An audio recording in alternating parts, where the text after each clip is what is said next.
Hey guys, how's it going? Hope you're doing well. My name is Crown, and today I'm going to read you some very interesting stories that I hope that you're gonna love. And now, without further ado, let's go!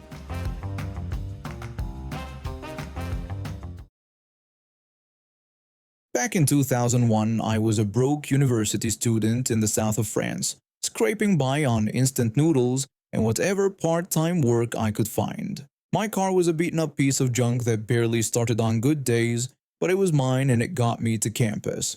The underground parking garage beneath my apartment building was one of those narrow, cramped places with barely enough room for two cars to pass each other. I had this professor who absolutely despised me. Don't ask me why, maybe it was because I fell asleep in his first lecture, or maybe he just didn't like my face. Either way, being late to his class was basically academic suicide. He had this habit of publicly humiliating students who showed up even a minute past the hour, and I was already on his bad side.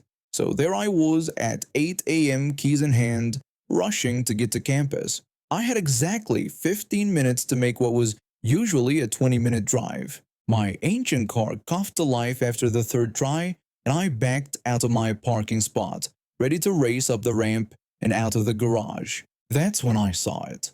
A shiny black car parked right across the exit, blocking the entire width of the ramp. This wasn't some accident or momentary stop, the thing was parked dead center, making it impossible for anyone to get out. The car looked brand new, one of those spotless vehicles that had probably never seen a dirt road. The irony wasn't lost on me that this pristine machine was now sitting pretty right under not one, not two, but three massive no parking signs that were bolted to the wall. When I sat there staring at this roadblock, the driver's door opened. Out stepped what the locals called a typical woman from the area. Bleached blonde hair was about 2 inches of dark roots, showing, skin tanned to the point where it looked more like leather than flesh. She had her mouth wide open working on a piece of gum while somehow managing to balance a cigarette in the corner of her lips. I'll admit I wasn't at my most diplomatic. The stress of being late combined with 3 nights of terrible sleep and the fact that this was the third time this week someone had blocked the garage exit made me lose my cool. I laid on the horn and rolled down my window. I shouted at her to move her car right now because she was blocking the exit and I needed to get out. She turned around and gave me the finger without missing a beat. She told me not to get my panties in a twist and called me a jerk. She said she'd be gone in 5 minutes anyway, and I should just chill out. Then she just walked away, disappearing into one of the shops that lined the street level above the garage. 5 minutes passed, then 10, then 15. I watched the clock on my dashboard tick away, my chances of making it to class on time. By now, I was guaranteed to miss the start, which meant facing the professor's wrath and probably getting kicked out for the day. I had 2 choices: sit there and wait indefinitely, or do something about it. Since my first approach had been pretty rude, I decided to try being civil. I parked my car, walked up to street level, and found the shop she'd entered. There she was, sitting at a small table with a coffee cup in front of her and another cigarette burning between her fingers, chatting away with what looked like a friend behind the counter. I approached carefully and cleared my throat. I apologized for being rude earlier and explained that I was stressed about being late. I politely asked if she could please move her car because I really needed to get out of the garage. She screamed at me, asking if I was kidding her right now. She said, couldn't I see that she was working there, and called me a little piece of garbage. She told me she'd be done in half an hour and I should stop whining and get out of her face. I pointed out that she was just sitting there drinking coffee, not really working. She threatened to call the cops on me for harassment and told me to get out. I backed away, hands up. There was no reasoning with someone like that, but I wasn't about to sit in that garage for another half hour, missing my entire class and probably failing the course.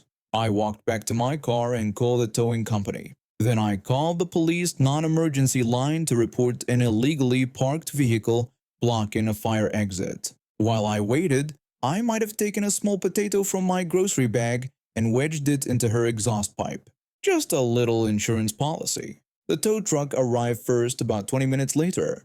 The driver took one look at the situation and shook his head. He told me this happened more than I'd think because Some people thought the world revolved around them. That's when Karen came strutting back, probably expecting to hop in her car and drive away like nothing had happened. Instead, she found her precious car sitting on four completely flat tires. She started yelling about what had happened to her car. The tow truck driver told her she was illegally parked and needed to move the vehicle immediately or he'd have to tow it. She screamed that he couldn't tow her car because the tires were flat. He explained that wasn't his problem since she was blocking a fire exit. That's when she really lost it. She started screaming at the tow truck driver, calling him every name in the book. When the police arrived a few minutes later, she turned her fury on them too. She yelled at the cops, saying that idiots had deflated her tires and demanding they arrest someone. The officer asked to see her license and registration while explaining she was parked illegally in a fire zone. She refused to show any documentation and started ranting about how the cops worked for her and she paid their salary. The officer asked her one more time to provide her papers and lower her voice, but she told him to go screw himself. She screamed that this was harassment and she knew her rights. That's when they decided they'd heard enough. They wrote her one ticket for illegal parking, another for disorderly conduct, and were in the process of writing a third for public disturbance when she made the brilliant decision to push one of the officers.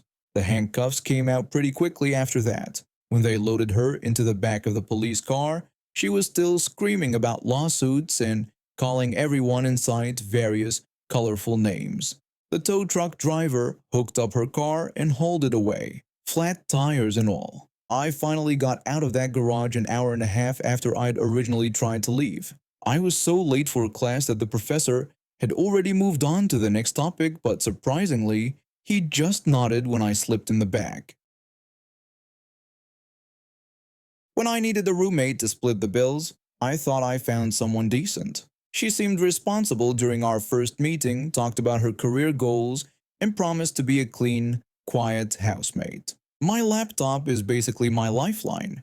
It's a high-end machine that I saved up for months to buy because I needed something that could handle heavy design software. I don't use it every single day since I sometimes take breaks between projects, but it's still my primary work tool. A couple months ago, my roommate was in full panic mode. She just landed this remote customer service job, which was perfect timing since she'd been struggling to find work for weeks. The pay wasn't amazing, but it was steady income and she could work from home. There was just one problem. Her ancient laptop finally gave up the ghost 2 days before her start date. She was practically in tears, pacing around our small living room like a caged animal, telling me how her laptop was completely dead and the screen wouldn't even turn on anymore. She explained that she couldn't afford a new one right now and was supposed to start work on Monday. I felt bad for her. I mean, we've all been in tight spots before. I asked her what she was going to do and she said she didn't know. She told me she'd call the company and they said she had to have her own computer for the job.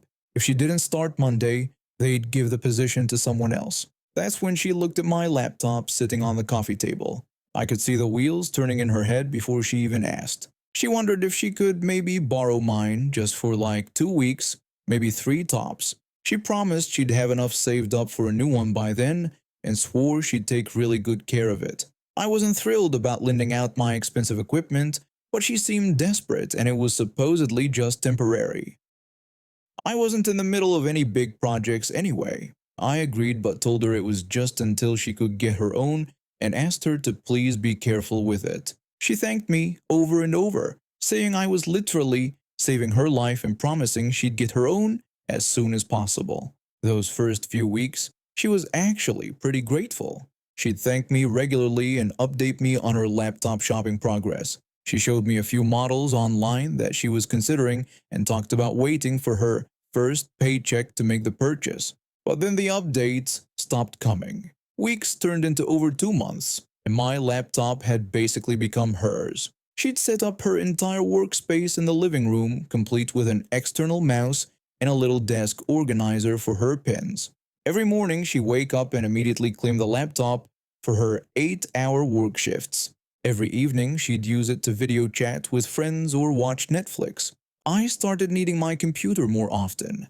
A few potential clients had reached out, and I had some personal projects I wanted to work on. But every time I looked for my laptop, there she was, typing away like she owned the thing. Last week, I finally decided I needed to reclaim my property. I waited until she finished work for the day and approached her diplomatically. I told her I was going to need my laptop back because I had some work projects coming up.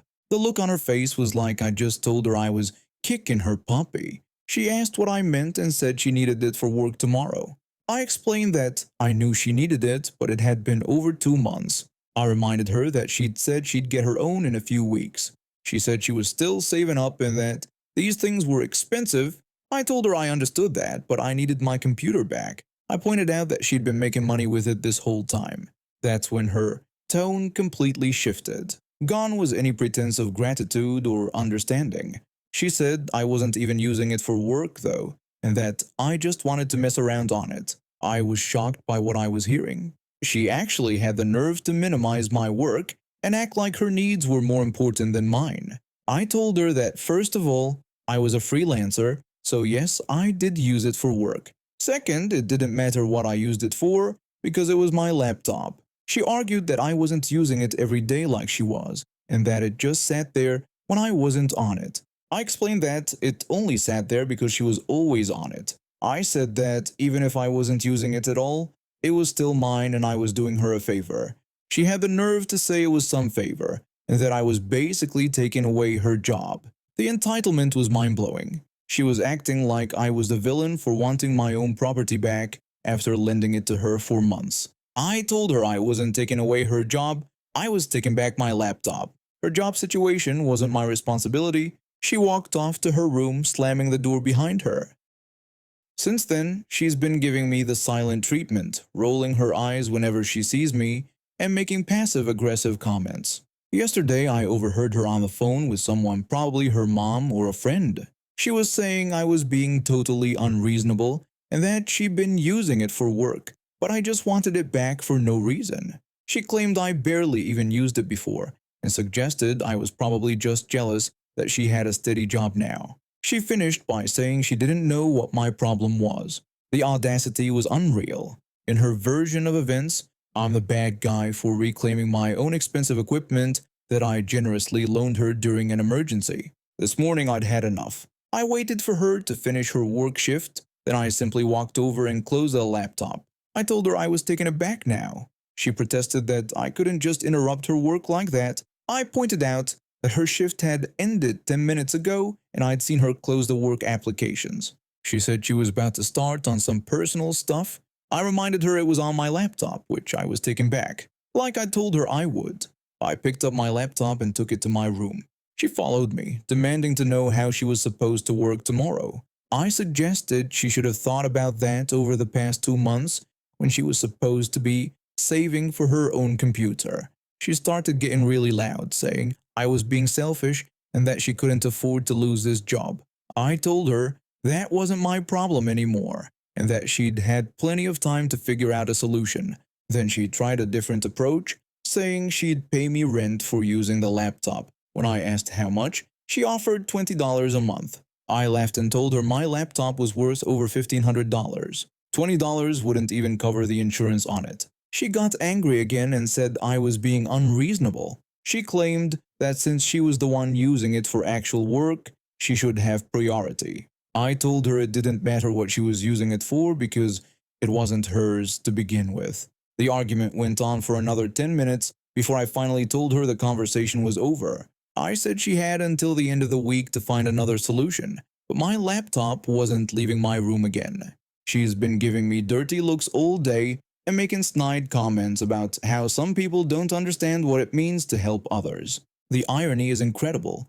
I helped her for over 2 months, and now I'm the bad guy for wanting my own property back. What really gets me is that she's been making steady money this whole time, but apparently hasn't saved a single penny for her own laptop. She's been going out to eat, buying new clothes, and I even saw her get her nails done last week. But somehow she can't afford the basic tools she needs for her job. I've decided I'm done being the nice guy. Tomorrow I'm changing my Wi-Fi password and keeping my laptop in my room with me at all times. If she wants to keep her job, she'll figure it out. I've already done more than enough to help her, and I'm not going to let her guilt trip me into giving up my own computer permanently. I did 2 tours in Afghanistan with the army before becoming a security guard at corporate offices 15 years ago. The transition from military to civilian life wasn't easy, but this job gave me structure and purpose. Most days are pretty routine, checking badges, monitoring cameras, making sure everyone follows building protocols. But some days, like the one I'm about to tell you about, remind you why training and staying alert matter. My workplace is a mid-sized tech company downtown. The building houses about 300 employees across 12 floors. The CEO has his office on the top floor, and like most executives, he's pretty busy. His secretary does a great job managing his schedule and making sure meetings run smoothly. There was this woman who worked in marketing on the 7th floor. She'd been with the company for about 8 months, and honestly, she'd been causing problems since day one. She had this attitude like the rules didn't apply to her. She parked in reserved spots, used the executive elevator when she wasn't supposed to, and constantly complained about everything. Most people just tried to avoid her. 3 weeks before the incident, I noticed her getting more aggressive. She'd argue with people in the lobby, snap at the cleaning staff, and generally make everyone uncomfortable. I mentioned it to my supervisor, but we couldn't do much unless someone filed a formal complaint. The day everything went sideways started normal enough. I was doing my morning rounds when I saw her storm into the lobby around 10 in the morning. She walked straight to the elevators, completely ignoring the sign-in process for visitors going to executive floors. I was about to say something when she disappeared into the elevator. About 5 minutes later, I heard shouting coming from the top floor. The CEO's secretary called down to security and told us we needed someone up there right away because there was a situation. I grabbed my radio and headed for the elevator. When I got to the 12th floor, I could hear yelling before the doors even opened.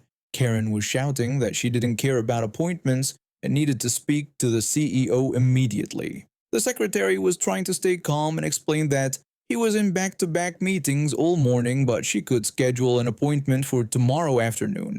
Karen got even angrier and asked if the secretary was kidding her, saying this was urgent. I rounded the corner and saw her leaning over the secretary's desk, getting right in her face. The poor woman looked terrified. I asked if there was a problem, trying to keep things calm. Karen spun around, and I could see she was furious. She said there was definitely a problem because this incompetent woman wouldn't let her see the CEO. The secretary told me she was just explaining the appointment system when Karen became very aggressive. I tried to keep my voice calm and professional. I told her she needed to step back and lower her voice and that we could work this out. That's when she completely lost it. She turned back to the secretary and shoved her chair so hard that the woman nearly fell over. Karen screamed that nobody should tell her what to do and that she'd been working there longer than both of us. Before I could react, the CEO's door opened. He'd heard the commotion and came out to see what was happening. He asked what was going on. The secretary was shaking when she tried to explain. She told him she was following protocol about appointments when Karen became physical. The CEO looked at Karen, then at his secretary, then at me. His expression was stone cold. He asked if it was true that she had put her hands on his employee. Karen said the secretary was being difficult and she just needed 5 minutes. The CEO told her that was completely unacceptable and that she was terminated effective immediately. I've seen people get fired before, but I'd never seen someone go from angry to absolutely unhinged in 2 seconds flat. Karen screamed that he couldn't fire her, that she'd sue and destroy the company. The CEO told me to escort her out of the building. That's when she reached into her purse. I saw her hand come out with something black and metallic. My military training kicked in instantly. Gun, threat, neutralize. Karen yelled that nobody fires her, waving the pistol around wildly, pointing it at the CEO, then at the secretary, then back at him. Everyone froze except me. I shouted for her to put the weapon down. She turned toward me and for a split second, the gun was pointed right at my chest. That's all the justification I needed. I drew my taser and fired. The probes hit her center mass and she went down hard. The gun clattered across the floor. I kicked it away and got on my radio. I called a code red for the 12th floor said there was a weapon involved and that we needed police and medical immediately. The next few minutes were chaos. The CEO was calling the police on his cell phone. The secretary was crying but unhurt. I kept the woman restrained until the cops arrived. When the police got there, they found out the gun was actually loaded. She had a concealed carry permit, but bringing a weapon into a workplace and threatening people with it is a whole different crime. The investigation took weeks. Security cameras captured everything, so there was no question about what happened. Turns out she'd been having financial problems and thought threatening the CEO would somehow save her job. Instead, she ended up charged with aggravated assault, making terrorist threats, and illegal possession of a weapon in a restricted area. The trial was pretty straightforward. The video evidence was clear, and multiple witnesses testified about what they saw. Her lawyer tried to argue temporary insanity, but the prosecutor showed that she'd brought the gun to work intentionally. 6 months later, I got word that she'd been sentenced to 5 years in state prison. The CEO sent me a nice bonus and a letter of commendation. The secretary recovered from the trauma and still works there. People ask me if I felt bad about tasering her. Honestly, no. She made her choices. She chose to assault a coworker, chose to threaten people with a deadly weapon, and chose to point that weapon at innocent people. I just made sure nobody got killed that day. I've been working 2 part-time jobs to make ends meet, one at a coffee shop and another doing data entry from home. Every penny counted, so when it came to furnishing my apartment, I had to get creative. I've been scouring thrift stores and garage sales for months, slowly collecting mismatched pieces that I hoped to somehow make work together. That's when my great-aunt called me up. She's always been sweet to me, and we'd gotten closer since my grandmother passed away a few years back. She told me she was cleaning out her house and had some old furniture she didn't need anymore. She explained that she had this old armoire that belonged to my great-uncle just sitting in her spare room collecting dust, and asked if I would like it. I was thrilled and told her that would be amazing since I could definitely use more storage space. She seemed pleased and told me to come by that weekend so we could load it up. When I saw the armoire, I understood why she wasn't using it. Don't get me wrong, it was a beautiful piece. Solid dark oak, probably from the 1940s or 50s. But it was this deep, almost black stain that would stick out like a sore thumb in my bright, cheerful apartment. I was going for more of a cottage vibe with whites and soft pastels. I asked if she would mind if I painted it to match my decor. I know some people get upset about painting antique furniture, but I figured if she was giving it away, it couldn't be that precious to the family. She told me to do whatever I wanted with it since it was mine now.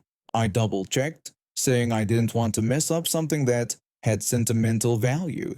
She assured me that if it had any real value to the family, she wouldn't be giving it away, and encouraged me to make it my own. So I loaded it into my friend's truck and brought it home. Over the next 3 weeks, I poured my heart and soul into transforming this piece. I researched the best way to sand down the old finish without damaging the wood.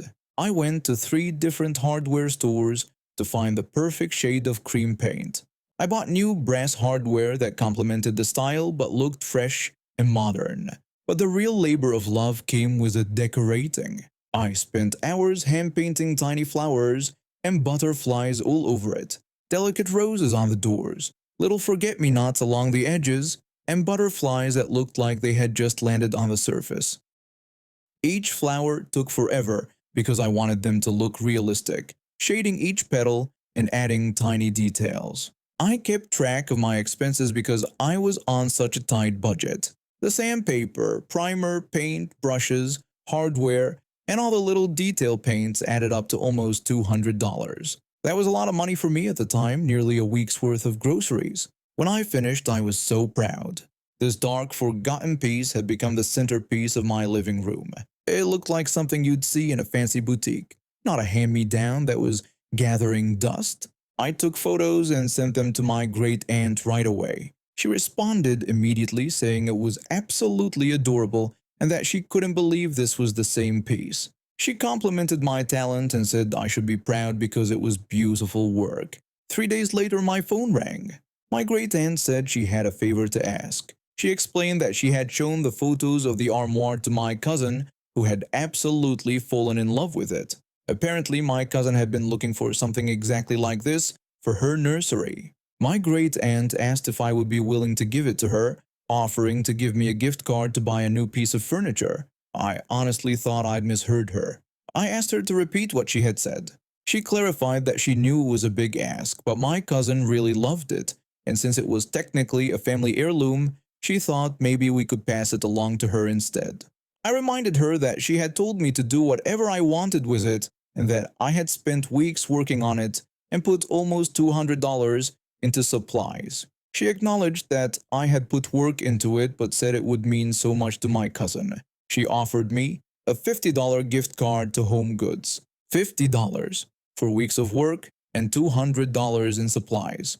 I told her I appreciated that she wanted to help my cousin, but I couldn't just give this away after putting so much time and money into making it exactly what I wanted for my space. That's when she called me selfish and said that this piece had been in our family for decades, claiming I had painted over its history. The irony wasn't lost on me. 5 minutes ago, it was beautiful work, and now I had painted over its history. I pointed out that if it was such an important family heirloom, why had she given it away in the first place? And why had she told me to do whatever I wanted with it?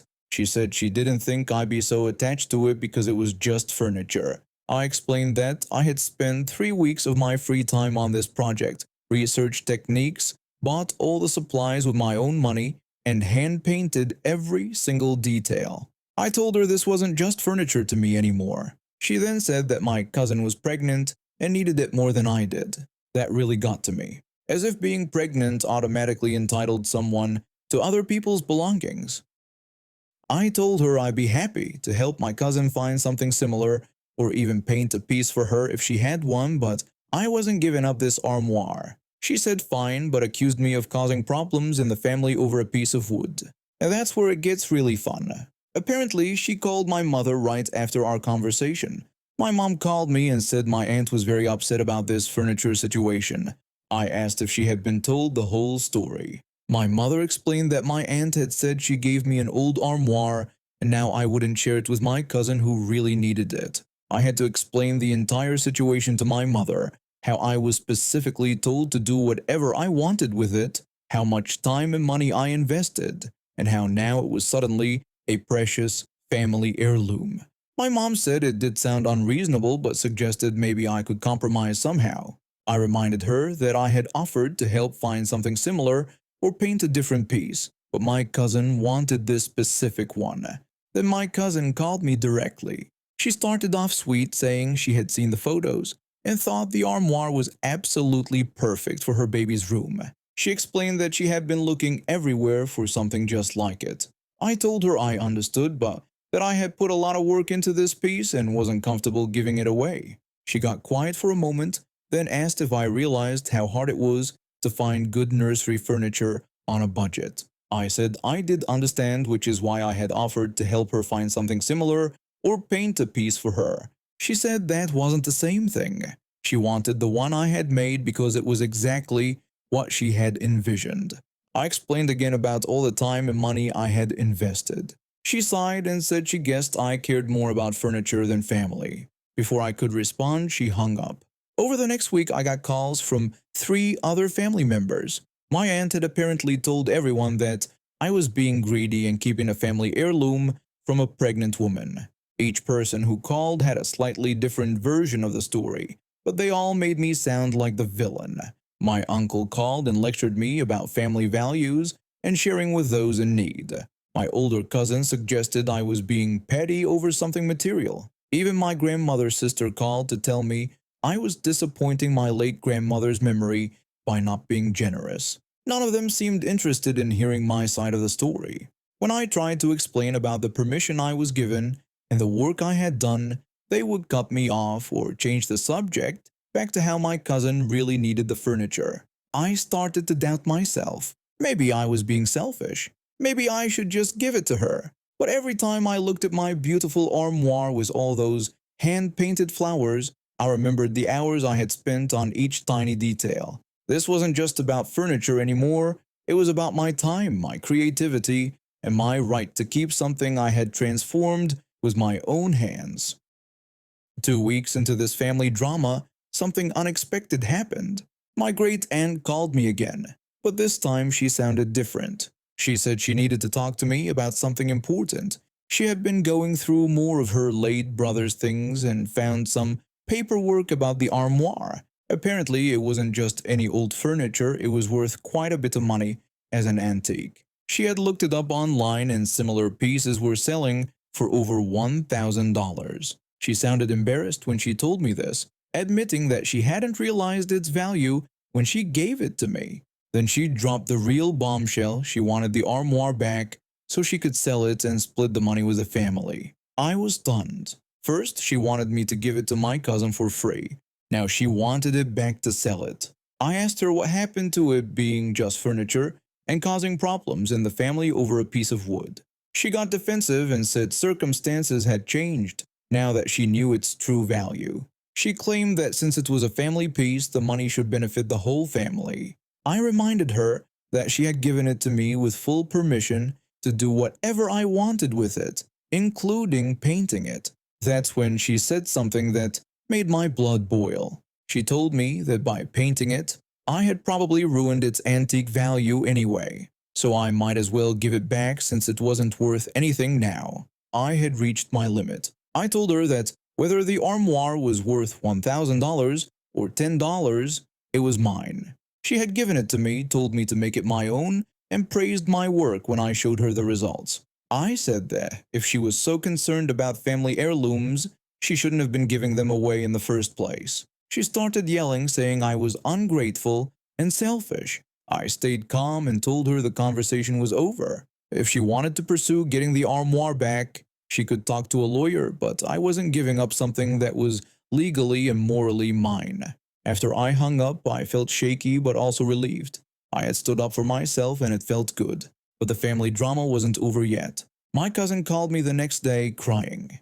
She said her mother had told her about the armoire's value and now she felt terrible for asking for it. She apologized for the pressure and the guilt trips.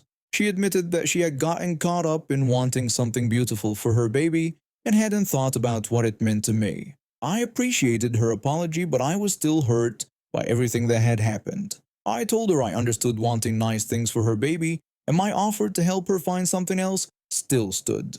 A few days later, something wonderful happened.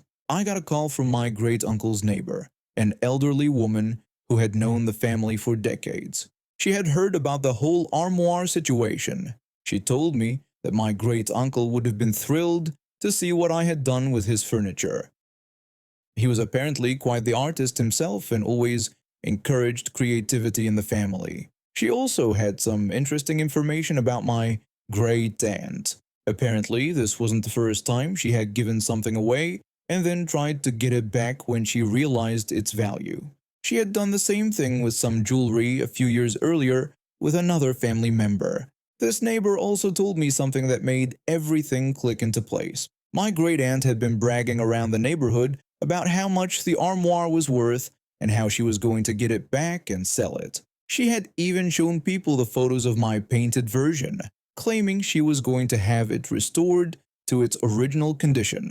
I realized then that this was never really about my cousin needing furniture or family heirlooms. This was about money, and my great aunt was using family guilt to try to get back something valuable. The final piece of this drama came a month later. I was at a local antique shop looking for some small decorative pieces when I overheard a conversation between the shop owner and a customer. The customer was describing an armoire she wanted to sell, and the description matched my great-uncle's piece exactly, right down to the original hardware I had replaced. I listened closer and realized it was my great-aunt. She was asking the shop owner how much an armoire like that would be worth, and whether painting over the original finish would hurt its value. The shop owner told her that painting over original wood would significantly decrease the value, making it worth maybe a couple $100 instead of over $1,000.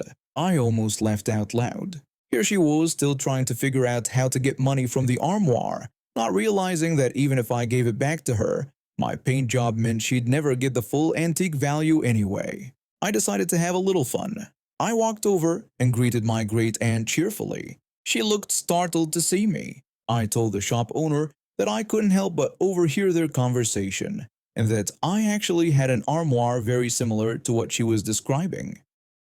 I pulled out my phone and showed them both photos of my painted armoire. The shop owner complimented my work and said it was beautiful, but confirmed that it would only have decorative value now, not antique value. My great aunt's face went through about 5 different expressions. I smiled sweetly and told her I hoped she found what she was looking for, then bought a small vintage mirror and left. I never heard from her about the armoire again. And now we have reached the end of today's stories. Thank you for watching, and see you next time.